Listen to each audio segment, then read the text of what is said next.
Hello, hello. Um, where do I begin? So, I wanted to talk about something that I have been pondering for a while. It's this new item, the Dust of Enlightenment. Now, I have seen a few videos on this now, and I apologize if my voice is going in and out. I have my controller's speaker in use right now. I'm not using the headset. And sometimes I move the controller around and you can probably feel or hear a difference. Kind of like if you take your hand and put it in front of your mouth and then move it away and then put it back and move it away and then do that really, really fast. And then it sounds like a little bit of an echo, like you're going in front of a fan.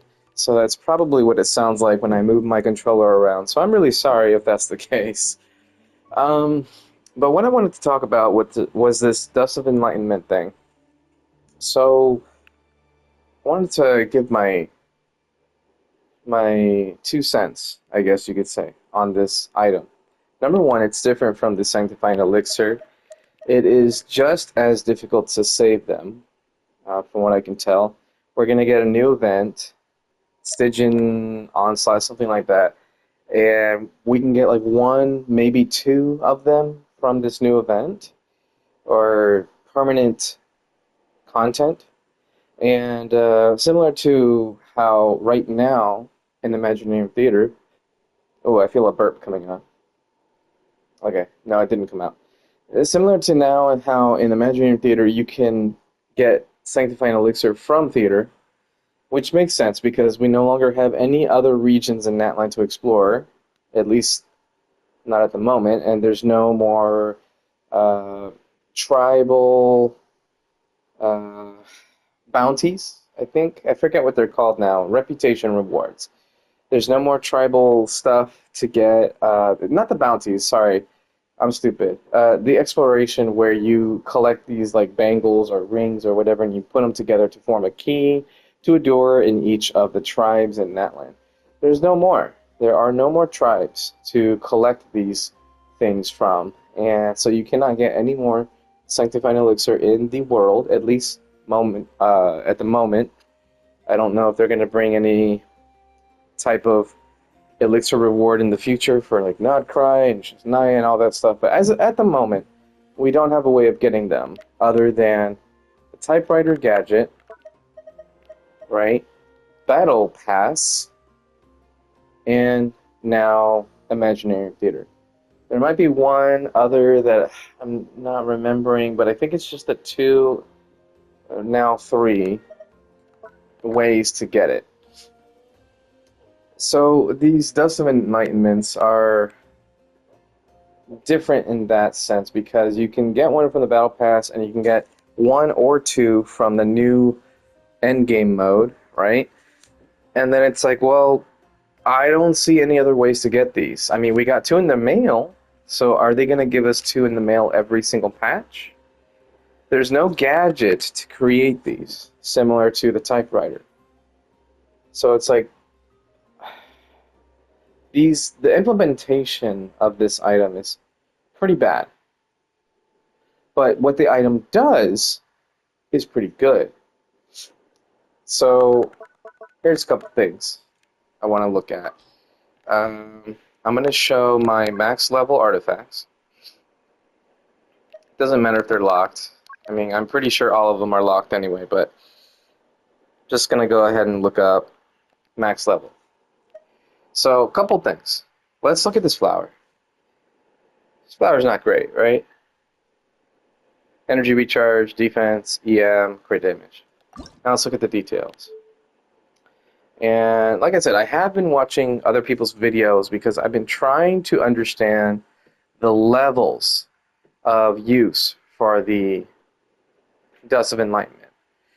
I already had an idea of the best use cases, but I still didn't know how it worked, like how the levels of use work. And then I saw a video that showed that you can click this. And I felt really stupid. So we're going to go through it together in this little video that I'm making. Consume Dust of Enlightenment to reallocate the enhancement of minor effects on a fully leveled 5-star artifact. When reshaping the artifacts for minor fixes, when reshaping, the artifacts for minor affixes will remain the same, but their number of enhancements will be reallocated. After reshaping, you can choose to keep the original or keep the reshaped result. Regardless of which option you choose, your Dust of Enlightenment will not be returned. Keep that in mind. You could get a worse outcome. If you don't choose to keep it, you still use the item. I'm going to drink some water. There we go. So let's continue. Reshaping. Selecting minor affixes. When reshaping an artifact, you must select 2 minor affixes. When the related effects of hallowed exegesis, are not triggered, reshaping will result in at least 2 enhancements of the selected minor affixes.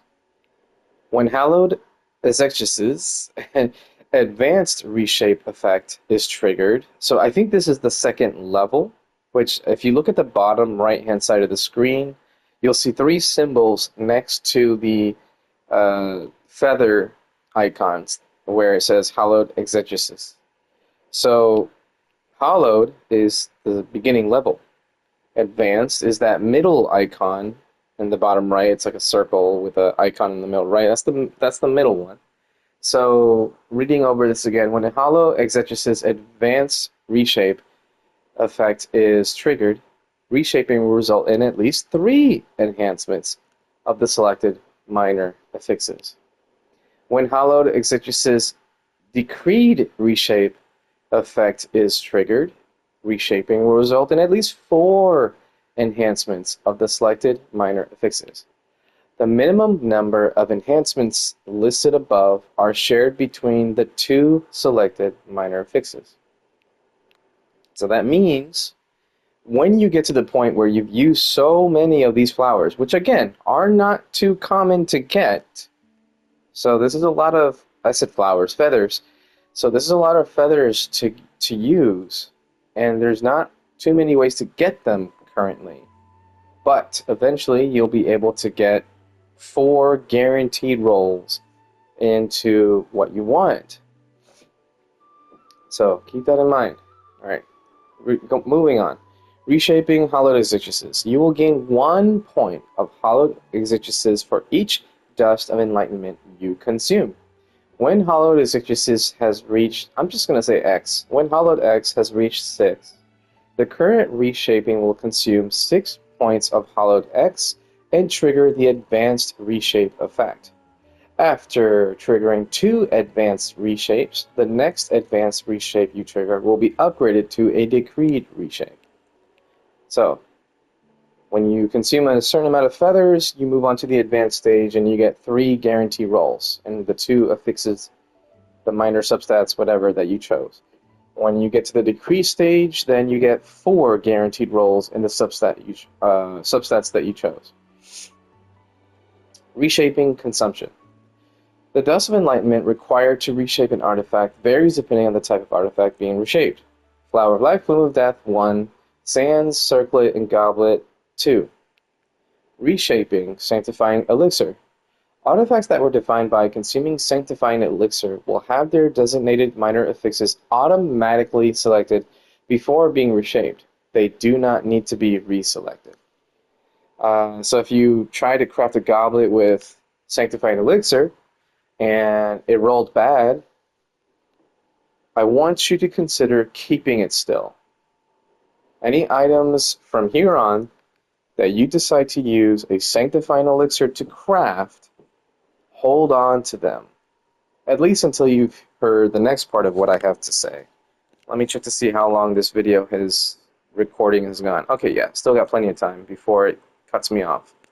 So, here's the thing. You see this flower.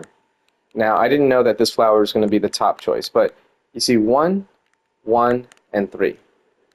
That's 5 rolls in total. Now let's go to a different one. Probably this one. Yeah. Now you see 1, 2, and 1. That's 4 rolls in total. What's the difference? Why is that such a big deal? Well, you have 5 rolls and 4 rolls. Well, when you see 4 rolls in total, that's how you know that this item started off with 3 substats, or what most veteran players call a 3-liner. Kicking plastic on my floor just now.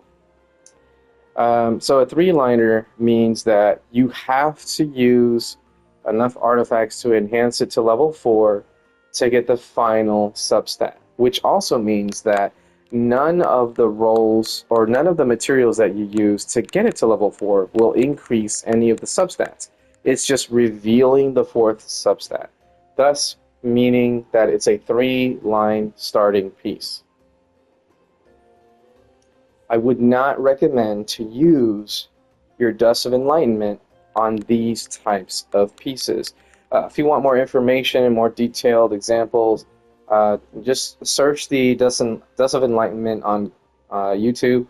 There was a creator by the name of Red Warrior who also has talked about this, and I agree with him.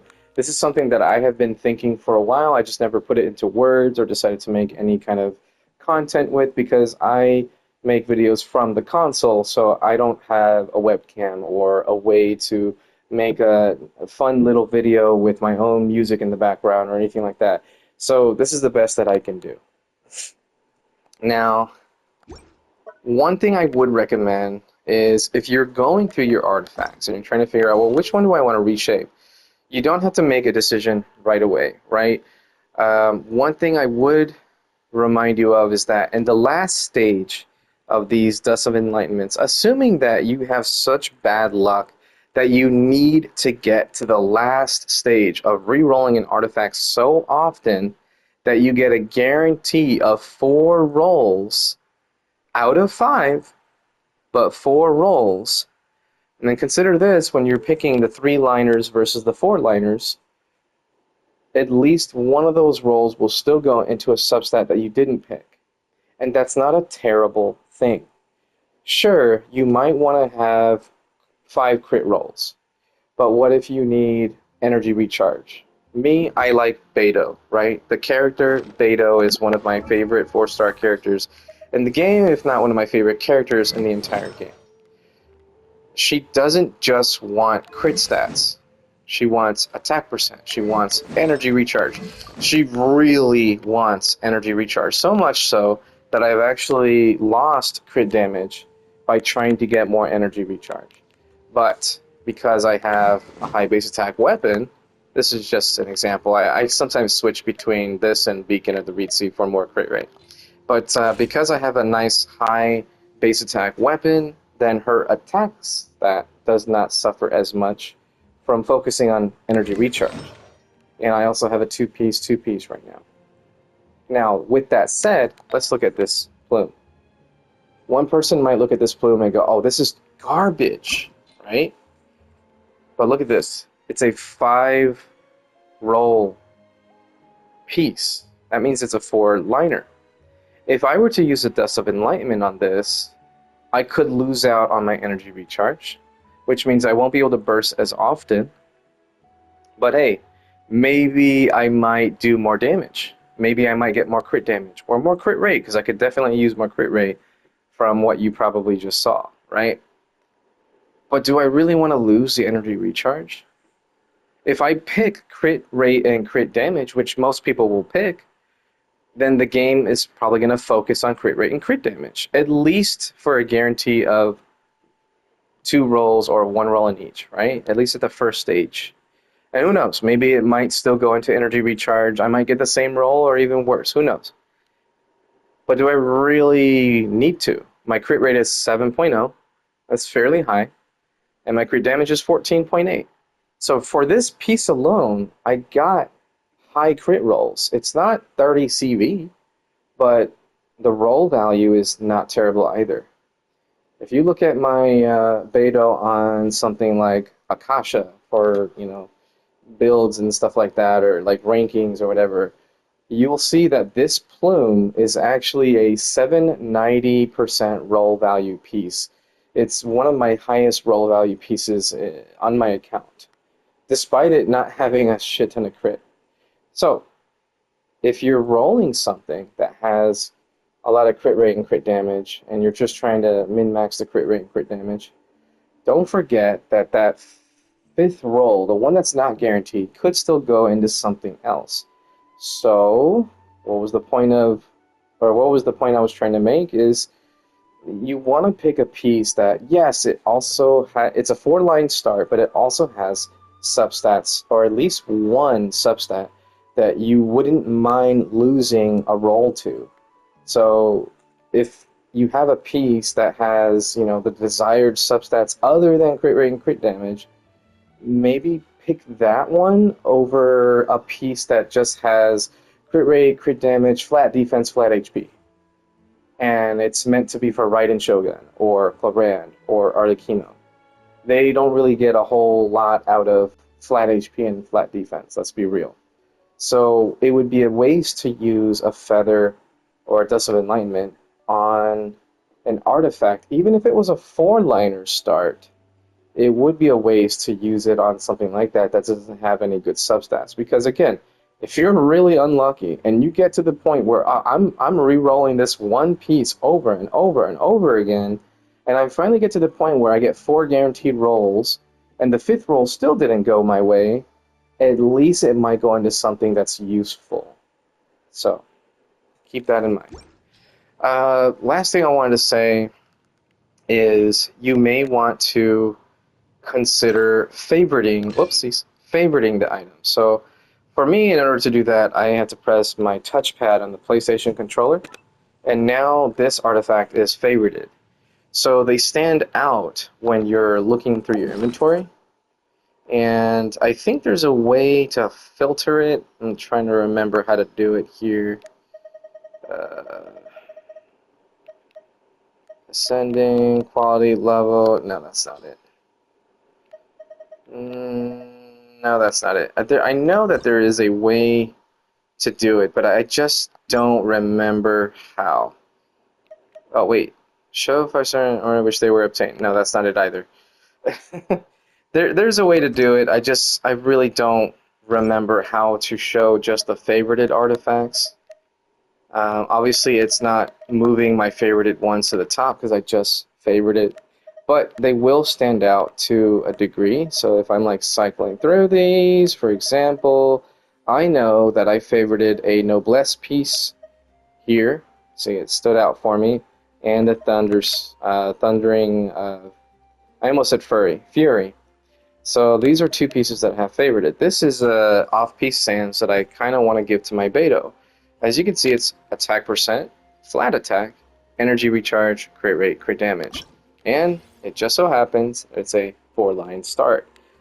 This one got decent crit rate, but the crit damage is very low. And energy recharge is okay. 10% is not bad. But those flat attack rolls that I got, or the one flat attack roll that I got, it could have gone into crit damage. It could have gone into energy recharge. So honestly, I wouldn't mind trying to re-roll this one. The only thing I'm not sure of just yet, and I can't tell based off of the videos that I've seen so far, is I don't know if the base stats that you started with, in this case I have 5.4% base crit damage. That's the starting value of the crit damage on this piece. I don't know if this will change. That's something I still haven't really seen talked about or seen anyone like mess with on their artifacts to the point where I can tell if something has changed drastically, right? So for all I know, if I re-roll this right now, the crit damage could still be 5.4, and then it gets a 7.0 roll, and then now it's suddenly 12.4. It's still not great, but it's improved upon, right? Obviously, if you get really lucky and you get a 7.8 on a 5.4, then that's not so bad. That's 13.2. Um, Definitely could be better, but it certainly could be worse. So yeah, but that would be the last thing that I would be cautious about, or that I would warn you to be cautious about. If you're gonna select an artifact to re-roll, consider the starting value if you can remember what the starting value was of your desired substats. So, like, I know this one is 5.4 crit damage because it didn't get any rolls into crit damage, but I don't remember what the crit rate was. That's the problem. Now, I mentioned 13.2 is what you would get if you add 7.8 and 5.4. So, for all I know, the crit rate here was 2 rolls of 2.7, or a starting value of 2.7, and then a roll of 2.7, and then 2 rolls of 3.9, which means that my starting value for the crit rate wasn't any better than the crit damage in terms of crit value. So, would this be a worthwhile piece to reshape? It's up to you. It's got the substats that I want, mainly energy recharge, but the value of the crit was pretty low. So if you're trying to use these feathers to, I don't know, improve upon your builds and make them better for like late game content, then go for it. That's what these feathers are for. If you're a veteran player and you're just looking for answers, you're trying to figure out what's the best thing to do, you want people's opinions, I would say just save your Dust of Enlightenments. Just keep saving them. Because you're a veteran player, you probably already have good artifacts and good builds, good enough to clear content, to clear Abyss, to clear Imaginary Theater, and who knows, maybe even enough to clear the new Stygian Onslaught, whatever it's called, that's going to be coming out, if it's not already out when you see this video. So if you're a veteran player, hold on to your Dust of Enlightenments. Keep farming like you have been, and now that you know what to look for, start fishing for those high base rolls, for those four-line starts, for the ones that have the substats that you want. And even if they roll like shit, at least now you know, hey, there's still potential in this piece if I reshape it. Now you'll want to start keeping those trash pieces that, well, it was trash, but what is the saying? One man's trash is another man's treasure. So don't just feed these pieces into your potential good pieces anyway, or anymore anyway. Um, Consider keeping those trash pieces that rolled bad, but you know for a fact had good base value. As soon as you get the artifact, if you have a 7.0 or a 7.8 crit damage and a 3.5 or a 3.9 crit rate, favorite that motherfucker. Put a star on that sucker. So that way you know for sure, okay, this was one of the ones that I had that had a really good base value. I don't remember what the stats were because I've already made it level 20 now, but I put a star on it for a reason. So that must mean that I had a high base amount of crit rate and crit damage. So keep that in mind when deciding what you want to reshape as a veteran player. As a new player, just do whatever you want. Consider what I've told you, and maybe just make an informed decision. You've got the tools. You know what to look for. You don't have to min-max like crazy. If you're a new player, what you should be focusing on is just, hey, how do I improve upon my builds to get to the point where I can clear end-game content? If you're not there yet.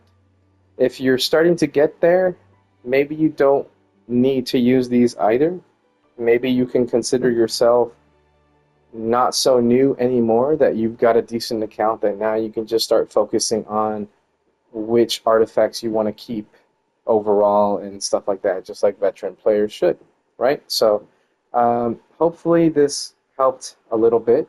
Once I have some more information on whether or not these Dusts of Enlightenments can change the base value of a substat that you choose, then I might make either a new video, or the next time I stream Genshin, I'll just mention it in passing during the stream and just put a disclaimer in my description when I upload the VOD to YouTube. So, yeah, I don't have that information yet, but that is something that I'm going to look forward to testing out. That's why I have this piece starred, even though I know that the crit damage sucks. If this ends up having, let's say, 15.5 crit damage, I know that what that means is the base value changed to 7.8, and then it rolled into another 7.8. But if the crit damage goes anywhere from 13.2 and below, that means that the base crit damage did not change. And all I did was add to it with whatever new rolls I got. That will tell me what I need to know. But I'm probably not going to re-roll or reshape my artifacts until I have quite a few to choose from and quite a few more Dusts of Enlightenment. So, if this video was informative or helped you in any way, then hey, I'm glad I could help. And yeah, I just thank you for watching. Depending on when you're watching, have a great morning, afternoon, or night. And just remember to stay happy, stay healthy, and just have fun. Enjoy your life, everybody. And don't forget that when it comes to these gacha games, you do not need to spend money to get good. Peace out, everybody. Bye-bye.